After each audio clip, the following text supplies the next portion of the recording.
Well, good afternoon, everyone, and thank you for joining us today. I'm here at the podium with the Minister for Health and Social Care. On Zoom, we are joined by the Minister for Education, Sport and Culture, and of course, our Director of Public Health. We are now a week on from announcing a loosening of some of our COVID restrictions, which allowed gatherings outdoors in groups of no more than 10, socially distanced, and wherever possible with face coverings. I know this has made a real difference for many of you after a few tough weeks of lockdown, allowing loved ones and friends to meet up and see each other in person, albeit at a safe distance.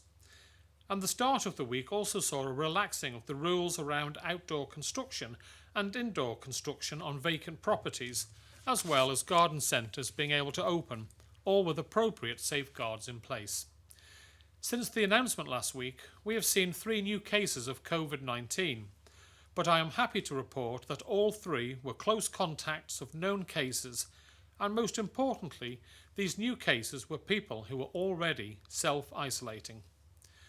With only 3 new cases, the number of active cases of COVID-19 has dropped rapidly, and yesterday we reached the welcome milestone of our active case count dropping below 100.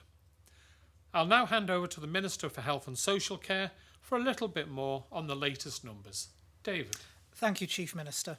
The total number of tests undertaken stands at 48,453. The total number of tests completed is also 48,453, meaning at the time of the snapshot, the lab had processed all tests that had been passed to it. In the last 24 hours, 2 new cases have been identified. Both are from a known source. They are both close contacts and already in isolation. The total number of cases, therefore, across the whole pandemic period now stands at 1,574. We currently have 75 active cases, with 1 of those cases being in hospital and no cases in ICU. Thank you, Chief Minister. Thank you very much, David. Dr. Ewart, would you like to comment on what the numbers mean for us and the outlook, please? Thank you, Chief Minister. Really to say that this continues the encouraging context that we've seen for the last week or so now. We're still seeing the occasional high-risk contact becoming a positive case, and that's obviously in the context of there already being in self-isolation. So that's absolutely expected given what we know about the very high rate of household transmission between household members. So that will carry on until it burns itself out and there are no more household members left to become infected. And that's what we expect, and we can be confident, so long as people observe their self-isolation, that those chains of transmission are contained, they have a natural end point, and they shouldn't lead to reseeding in the community.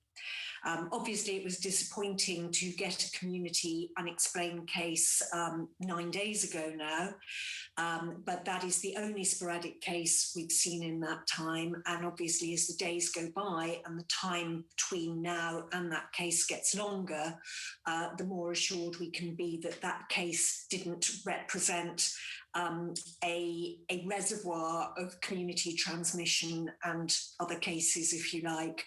And that, of course, is reflected, as I've said before over the last few press briefings, by the continued very low positivity rates. So out of all the tests that we do, obviously when we have no positives in a day, the positivity rate's 0. When we have a tiny number, it has a value, but that value has been consistently less than 1% for some time now. And again, in the context of still really quite wide testing across our different surveillance and symptomatic testing strands, that again provides reassuring evidence that there isn't a reservoir of community cases out there that we just haven't seen presenting yet. Thank you.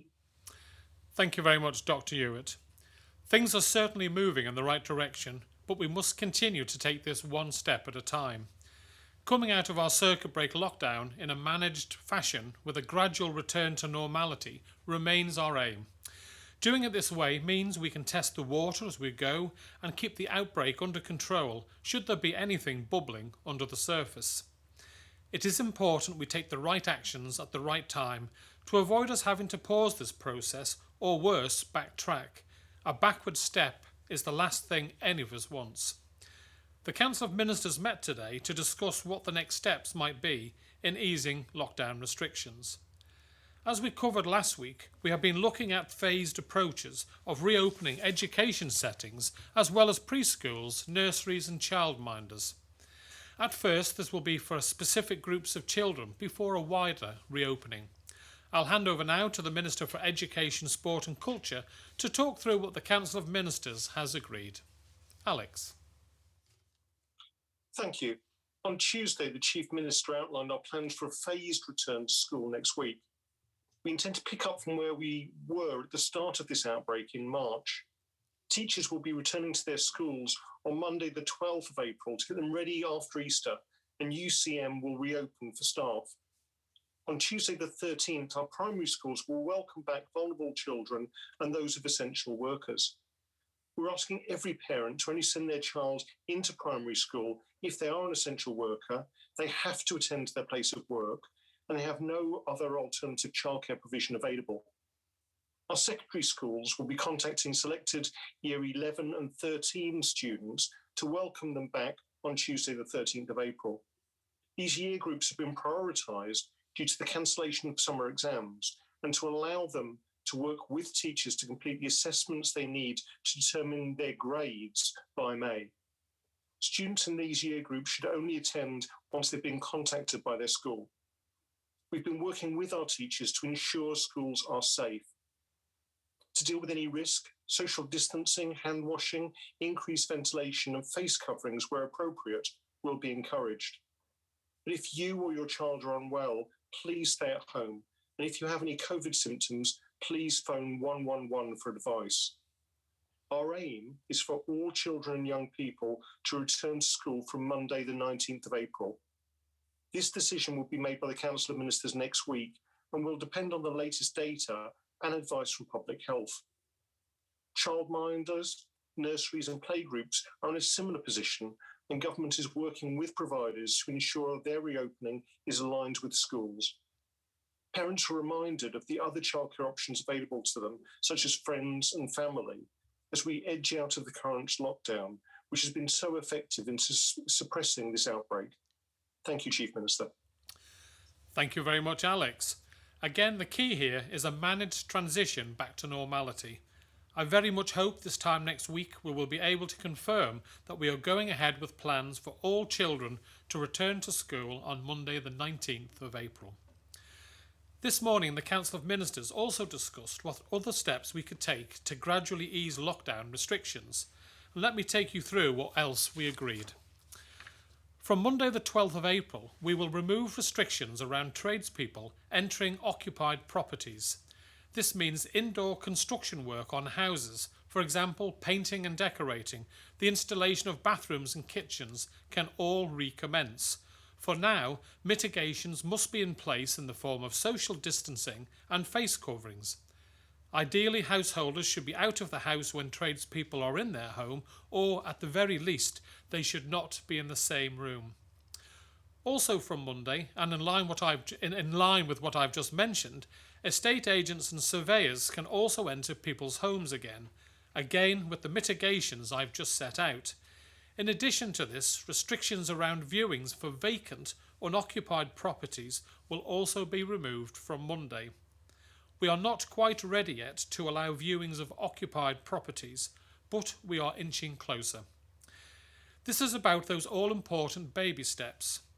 We are ready to loosen some restrictions, but it is important that we walk before we run. We want to step out of your lives completely, and I hope this will happen soon. But for the moment, we need to keep measures in place that prevent the most risk of the virus rapidly spreading through our community.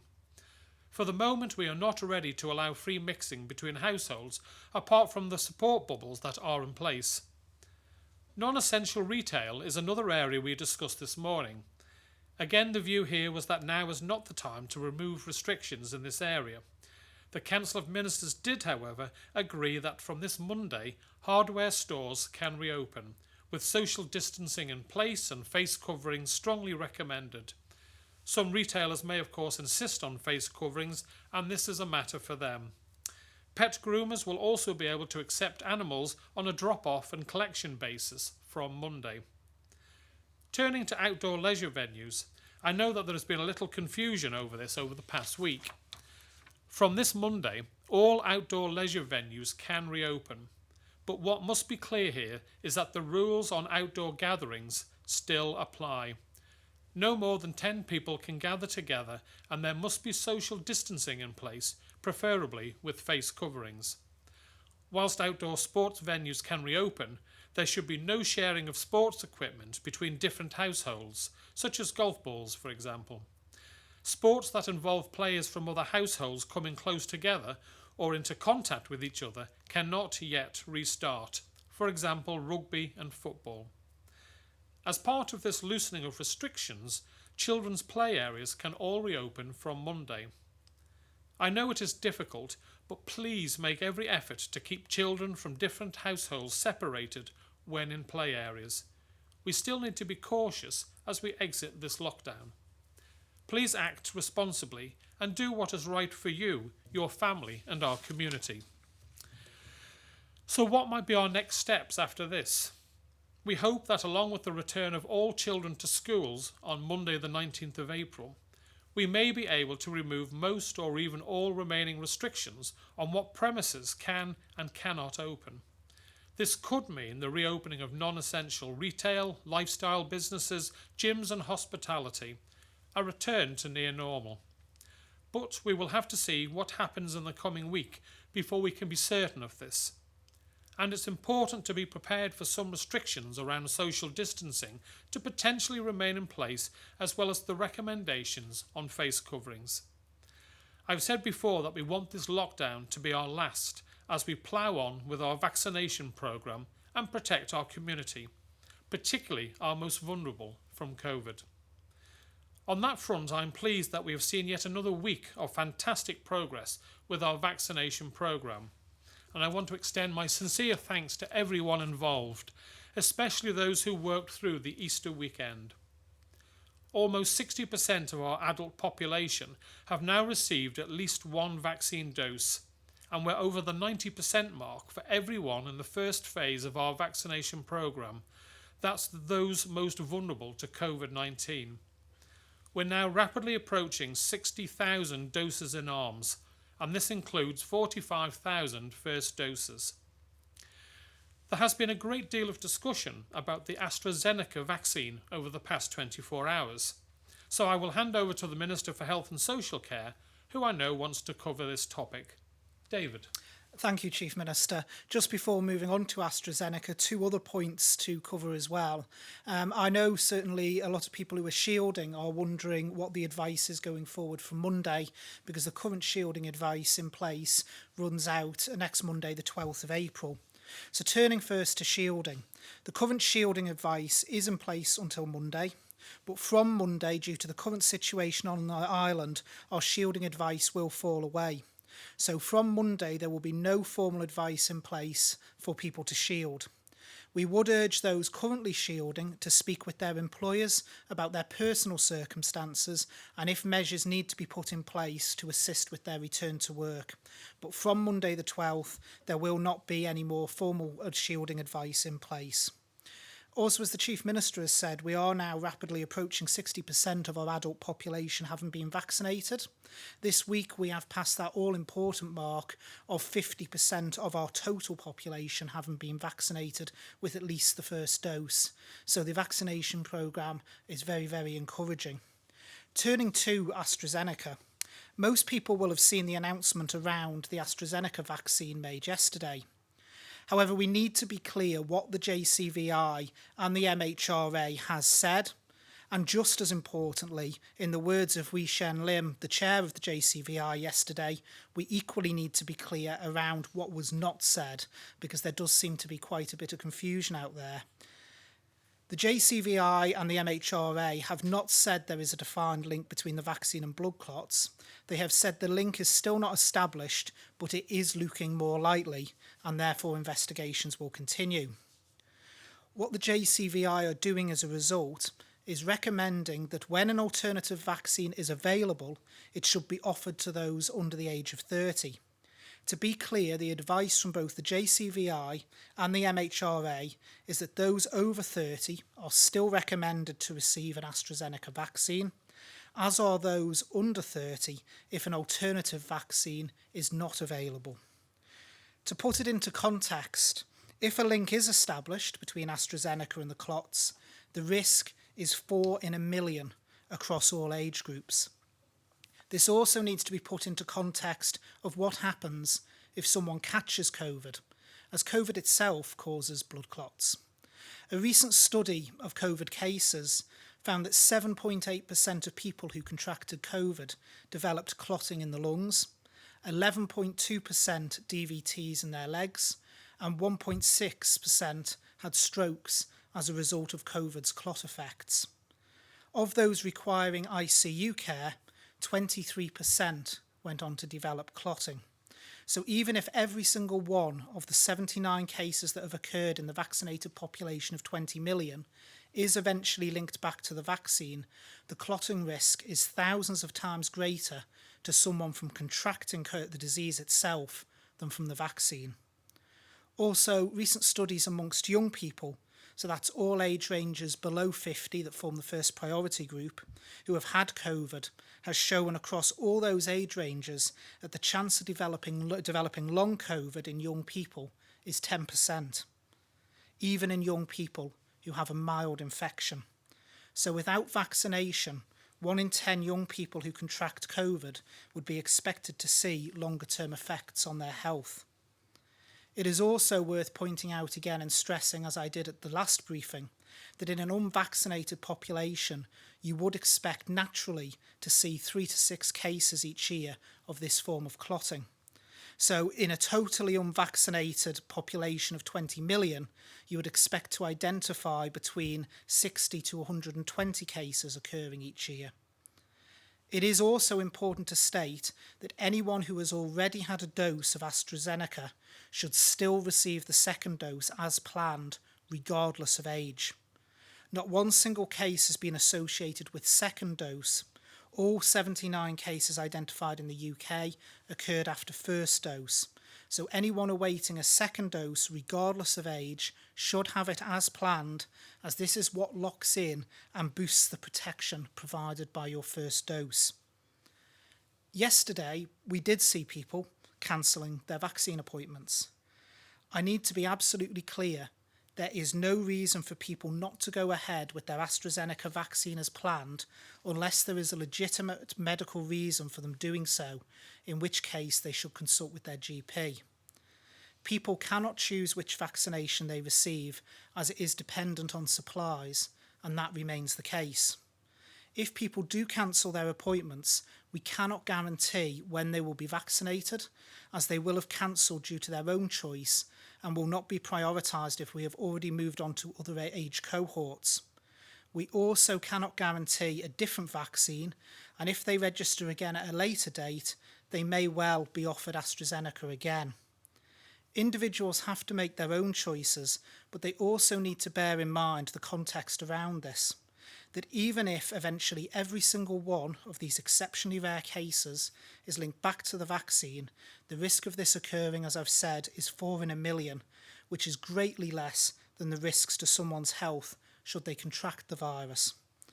As a result, the risk is no more than someone travelling on a long-haul flight developing one of these clots, and is actually substantially less of a risk than this form of blood clot developing from the use of the contraceptive pill. So I would urge people to continue to be vaccinated as planned. The risks of not being vaccinated could be catastrophic to people's long-term health. Thank you, Chief Minister. Thank you very much, David. Some really important messages and context there. Let's take some questions. And first we have Alex Bell from BBC Isle of Man. Good afternoon, Alex. Faster Mai. Faster Mai. Health Minister, if under 30s and the vulnerable here are all to be offered an alternative jab, will the Isle of Man have enough supply of alternatives to go round, and by how long will it prolong the speed of the overall rollout? So we are looking at this at the moment, Alex. The impact we think could be a couple of weeks. So we do receive a 5 set, and we've also got Moderna coming online as well, hopefully in the next month. But there will be a delay for the lower age groups. But we believe that that delay at the moment on our modelling is around about 3 weeks. So it would push our programme of first doses and second doses for the total adult population back by about 3 weeks. So do you have effectively a revised date by which you want to offer all adults a jab? That's being modelled at the moment, but we expect that the entire adult population of the island will still have been vaccinated with their first doses completely by the end of July. Thank you. And sticking with the point, Minister, I know the Isle of Man did have something of a protracted process to secure the measures around indemnity before the vaccine rollout began. Now, in the unlikely event, we hope, that someone who's received a vaccine on island becomes seriously ill as a result, would the DHSC be held liable? The Crown indemnity is in place, so the UK covers the indemnity from anything from vaccination. That is in place for all of the vaccines that we're using. Thank you. Thanks very much, Alex. Now we move on to Paul Moulton from Isle of Man Television. Good afternoon, Paul. Fast am I. Thank you. I understand you're being under pressure on 111 service because so many people have now got worried about this, and it's understandable. It's what everyone is talking about. My mailbag is full. I know yours is.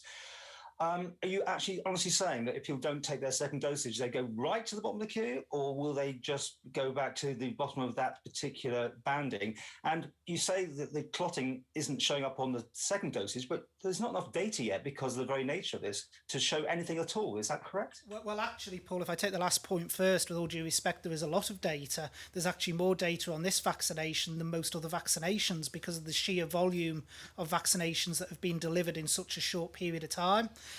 Like I say, this is exceptionally rare. It's 79 cases out of 20 million vaccinations delivered in the UK. I gave some figures there as well. In fact, it's actually less, like I say, this form of blood clot that's been associated with other medicines that can be delivered. So I would urge people to actually still take the AstraZeneca vaccine if it is offered to them, because the odds of anything occurring is actually absolutely minuscule. What I would also say, Paul, is just to be clear, I was referring to people who've cancelled first dose, not second dose. People who've cancelled first dose. We would urge people not to cancel second dose at all, because that's what locks in protection. We don't know what happens longer term if someone's had one dose but then doesn't take the second, because this is a 2-dose regime. It could well be, but again, the data's early yet, that they find the first dose eventually dissipates and they have no protection at all. So we would urge people to have the second dose as planned.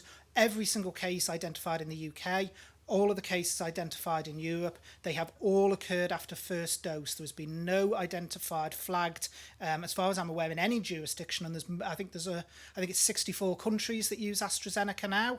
There hasn't been a single case that I'm aware of that has been flagged after second dose. So we would encourage people to continue with the dosing as normal. So it is natural people will be concerned, but the JCVI, the MHRA, and also the European Medicines Agency have been looking at this, and the advice from all three organisations is people should continue as planned. The JCVI, out of, in their words actually yesterday, an abundance of caution was the phrase they used. They said it wasn't due to safety concerns, it was due to an abundance of caution, is recommending that where available, an alternative should be used on the under 30s. And to be absolutely clear, the advice is if an alternative isn't available, then the under 30s should still be vaccinated with AstraZeneca, because the benefits still outweigh the risks. I'll bring the Director of Public Health in case she's got anything she wishes to add. Not really. You've given an extremely comprehensive answer, and your earlier discussion about relative risk also covered everything. So all I can do is say that I support what you've said, and you've given a very comprehensive response. Can I just ask you to clear up, though, this second dosage now, if they don't turn up or cancel whatever, but they need it within this sort of particular time, what happens to them? Did it go to the very bottom of the list, or will they be put at the bottom of that particular banding? Well, as far as I'm aware, Paul, we've not got a problem with people cancelling second doses. It's people who were booked for first doses, I believe, that have been cancelling. If people cancel the second dose, like I say, it should really be delivered within 12 weeks. If they, through personal choice, decide to cancel that, they have to recognise there is an associated risk because the scientific data isn't there really past that 12-week point to actually say what happens to that first dose longer time. It may well find that the effects of the first dose dissipate and that they've actually harmed their protection from that first dose. But like I say, there has been no issue identified with anyone anywhere from AstraZeneca in relation to second dose, even in these exceptionally rare circumstances that, like I say, across a population, the risk is 4 in a million, which is infinitely small compared to other medical procedures. There actually has been nothing identified for second dose. It's all occurred after first. And 111 coping okay? 111, I believe, is coping okay. I'd like to thank the team on 111. They've done an exceptional job, particularly over the last month and a half, where they've been, really put to the pump with various things, and they've coped admirably. But I believe they are coping okay. Okay, and can I just check with the Education Minister that the preschool, the key workers can get their children into all sorts of support if they're single, they haven't got anybody that they can give the children to, just being asked to verify if that applies to those sectors as well when you open the schools? Well, thank you, Paul. What we've decided at the Council of Ministers today is that from Monday, that we'll be working with the preschool sector in terms of childminders, nurseries and playgroups to allow them to open, and hopefully that will provide those places to vulnerable children, those key workers. On Tuesday, our primary schools will be open again to vulnerable children and those essential workers. What we're asking, though, is only use this provision when you have to go to work, when there's no other alternative. And we have already allowed various other alternatives in terms of friends and families, for those single parents in terms of teaming up with another household. What we're trying to do is pick up from where we started at this outbreak. But as you remember back in March, when we adopted this system, unfortunately, we had a spread right throughout childcare. And we're trying to do it in a very phased way so that there's no chance of that happening and we don't have to go backwards again. So I just ask people to bear with us over the next week. We'll be doing our best to accommodate all those people who need childcare and need education for their children, so that hopefully on the 19th, we can open things back up to a degree of normality. Okay, thank you very much, Paul. Now we move on to Helen McKenna from Isle of Man newspapers. Good afternoon, Helen. Fast am I. Good afternoon, Ministers. Chief Minister, you said during Tuesday's briefing that the island was back on track for allowing family and friends from the UK to visit at the end of this month. Given that we might have eliminated the virus a few days before, is there a public appetite for a border change that could increase the risk of another outbreak? And when and how will this decision be made? Well, I said at the end of April or beginning of May, and that's been on our plan for quite some time now, moving to level 3A. And if you look at the infection rates in the United Kingdom, they are significantly lower than they have been for quite some time now, when we last looked at it. So the data's looking good. I know there will be some concern from people having just come out of a lockdown that we may be allowing people to come to the island, but we will be putting in place criteria to protect residents from visitors coming over to the island. But it's too early to say exactly yet. Well, we're discussing that next week. We've asked for a paper on the detail of that and how it may work to protect the people. But equally, I think we've had the luxury of seeing our loved ones again after a very short lockdown. There are people on the island who haven't seen their family members for a year, and I think we should do our best to ensure that we can put in place a safe as possible system that allows our loved ones and friends to come over and visit us. Thank you. My second question is for the Health Minister. Has anyone on the island suffered serious side effects of any description that have required hospital admission after being given the Oxford AstraZeneca jab? I don't actually have that information to hand. I believe that I have heard that there is at least one person that has been admitted to hospital after having received a vaccine, but I'm not aware of any established link as yet between that and the vaccine itself. But I'll bring the Director of Public Health in case she knows anything more than me. Yes, that's absolutely correct, Minister. Thank you. We have to be very careful to disentangle just a casual association in time with a causal association. And as I understand it, as the Minister has just said, an individual did get admitted to hospital in the short time after the vaccine, but there is no evidence that the two events were related. Thank you. Thank you very much, Helen. Now we move on to Leanne Cook from 3FM. Good afternoon, Leanne. Faster my. Good afternoon, Chief Minister. My first question is just from a member of the public. They've asked for clarity who's responsible for overseeing whether the likes of construction sites are adhering to social distancing and just general hygiene rules. And if someone's worried there may be a potential breach, how can they go about reporting it? Right, well, we did have this in place last time where if you felt that your employer wasn't being responsible, then you would contact our call centre. Now, off the top of my head, I think it was 686-262, the normal number, and then they would pass you on to the relevant authority. I know the Department for Enterprise have been working with the construction trade to ensure that they're fully aware of the rules and what's expected of them.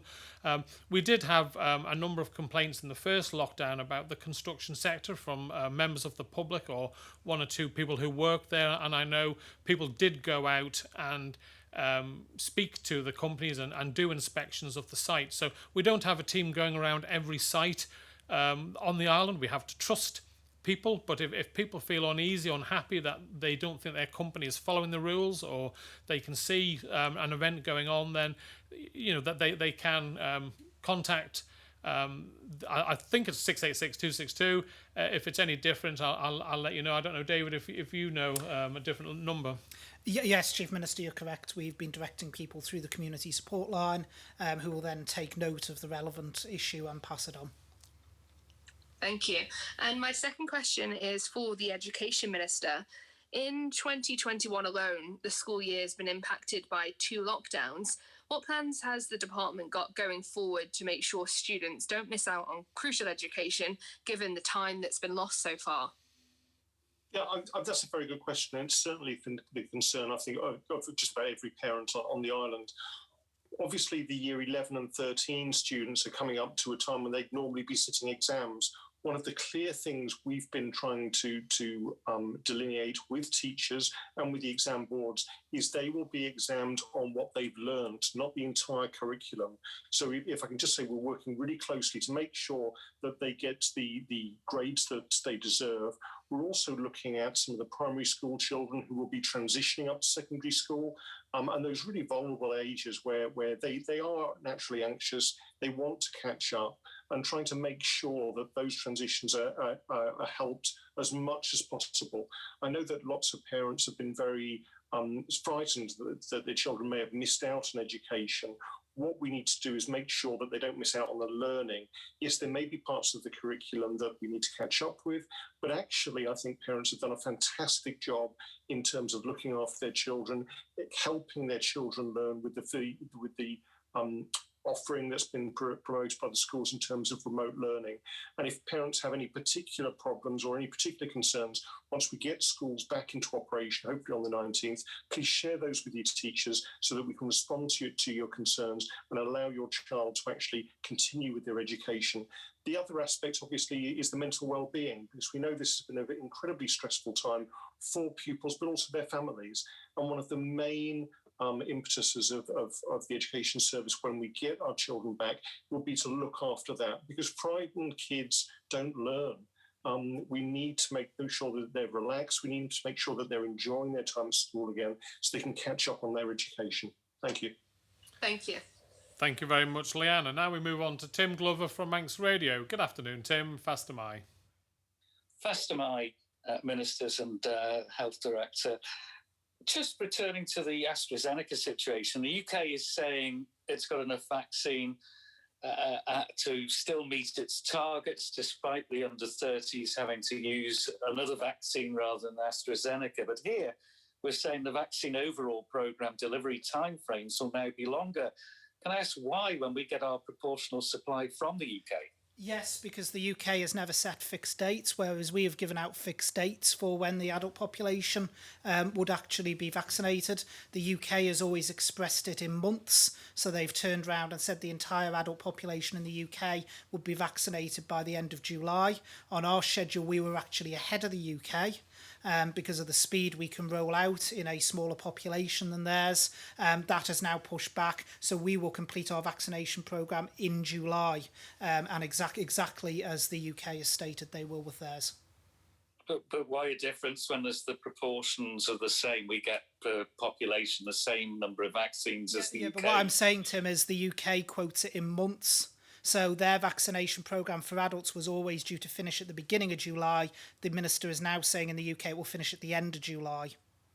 So their vaccination programme has gone back a few weeks, but it hasn't crossed over their threshold. Thank you. Second question. 22nd of March, Chief Minister, you said, if you're going into the workplace, is it really essential? And if you are an employer, are you putting your employees in your island at risk by insisting they come in or even just allowing them to do so? If the Manx Care Executive Managed Team didn't contravene current workplace regulations, why was a tweet and picture of 8 plus the photographer deleted? Okay, David, do you want to take that one? I can't comment why it was removed. I think it was probably removed due to some of the abusive comments that were appearing on the post, Tim, to be perfectly honest. It got quite nasty from what I can gather. I haven't seen the post myself, so I can only comment on what I've heard in that. I have seen the photo, however. All of the people in there were essential workers. They do need to be in work. The room they're actually in is the boardroom up at Nobles, which I know firsthand, and I know the Chief Minister probably does as a former health minister as well. It is despite the way the photo looks, it's actually an exceptionally large room. By my estimates on space, it's probably about 20 foot by 12 foot, the room, and that table can actually sit about 18 people round it, 16 to 18 round it normally, and 9 to 10 socially distanced. Despite, again, the way the photo might look, they were all socially distanced in that photo, and they were all wearing PPE. If your question to me is, was it the right time to be putting up a photo like that? I've got to be perfectly honest and say probably the timing wasn't great. If I'm going to be absolutely honest, but there is no regulations that have been breached. All of those people are required to be in. They cannot do their jobs from home. They included people such as medical director, chief nurse and so on, as people will see from the photos. They actually do need to be on site and they need to be doing their job within the hospital. Could it not have been done, though, as a Zoom conference rather than in a boardroom? No, there are some things that have to be done face-to-face for various reasons to ensure there's not miscommunication, because some things there are patient safety aspects involved. But like I say, if you're asking me in relation to the photo and was it a great time to shove it up in social media, personally, I've got to say I don't think the timing was great. Thank you. Thanks very much, Tim. Now we move on to Simon Richardson from Business 365. Good afternoon, Simon. Fast am I. Good afternoon, Chief Minister. My question firstly is for the Health Minister, please. In respect of the AstraZeneca vaccine, which has received more unfortunate publicity after the decision not to give it to the under 30s, you've clearly demonstrated today the minuscule risks involved in taking it. But if somebody who is, say, just 31 is concerned about taking the vaccine, would they be offered an alternative? No, the JCVI is quite clear, and we need to be very clear again, Simon, and you've given me an opportunity to do it again to say exactly what the JCVI said. They did not say that the AstraZeneca vaccine should not be used in the under 30s.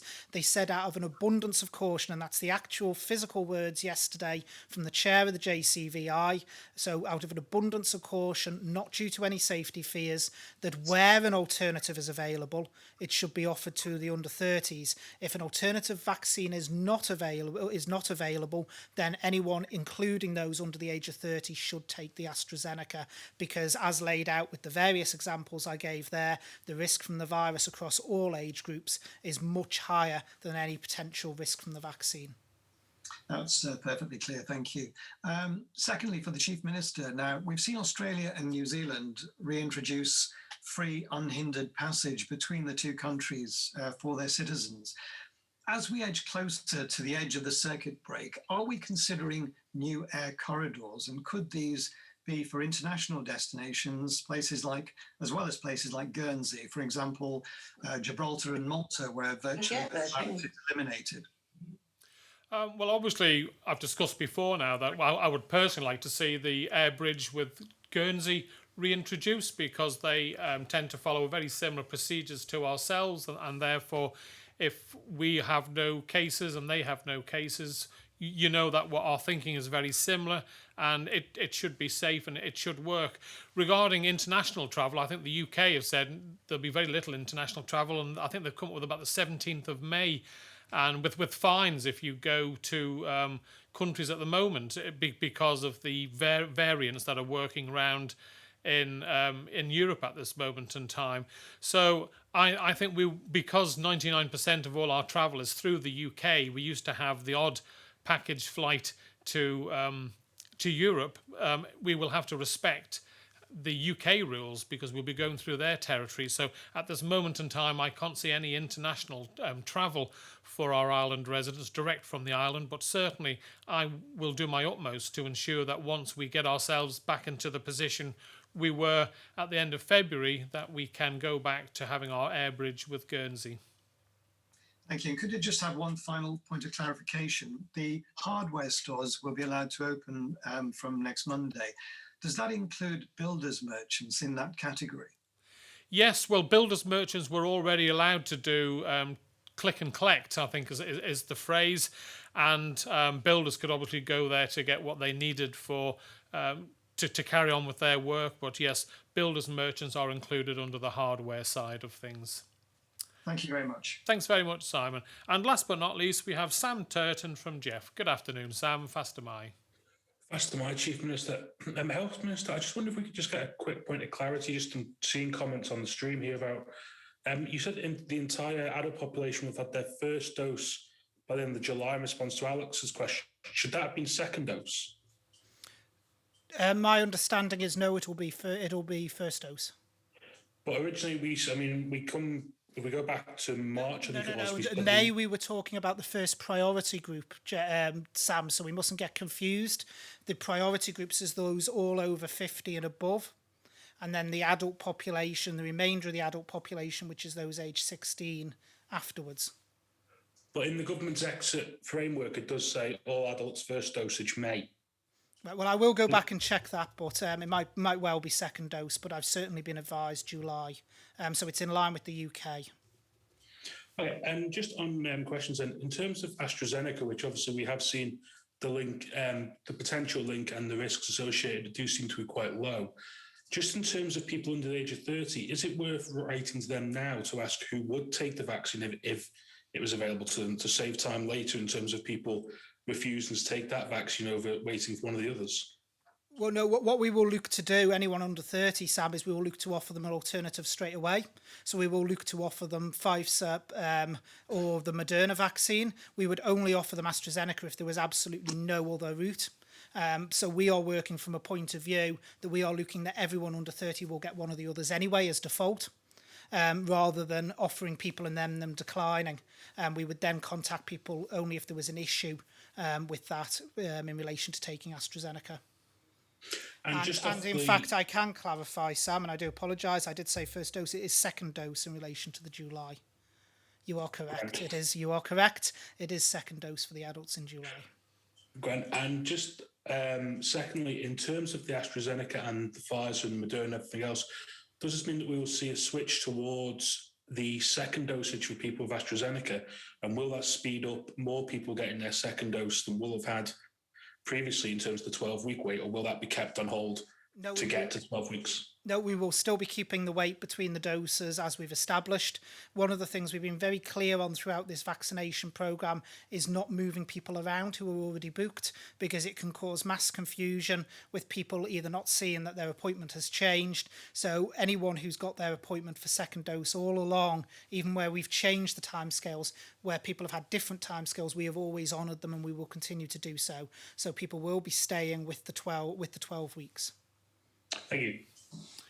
Thank you, and thank you all for your questions. Can I just sincerely say, from my point of view, as someone who I've said before who has had COVID, if you have to decide about having the AstraZeneca or not, and you've looked at the percentages, as someone who suffers from long COVID, as someone who's had personal friends in hospital who've had to be hospitalised because of COVID, and we've seen the tragic loss of life on the Isle of Man, the risks compared with having the vaccine to the risks that could end up with your life having a problem for the rest of your life, or even dying, worst case scenario, is minute. And I would urge everyone, I've had the AstraZeneca and I felt totally safe about it, even though there were concerns at the time.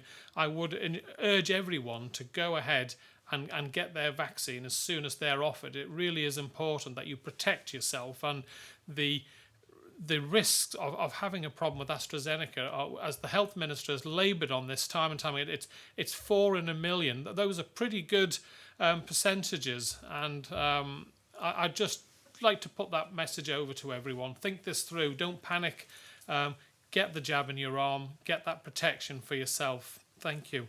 And thank you all for your questions. We are making steady progress, and that achievement is down to everyone in our community. I know lockdowns are tough in different ways for different people, but we must stay the course. Our vaccination programme is making tremendous progress and is our route out of lockdowns. Please continue to do the right thing. The end of the circuit break is in sight. And please do remain vigilant. If you have any COVID-like symptoms, please don't ignore them. Self-isolate right away and contact 111 for advice and to arrange a test. That's all for today. Thank you all very much. Bye-bye.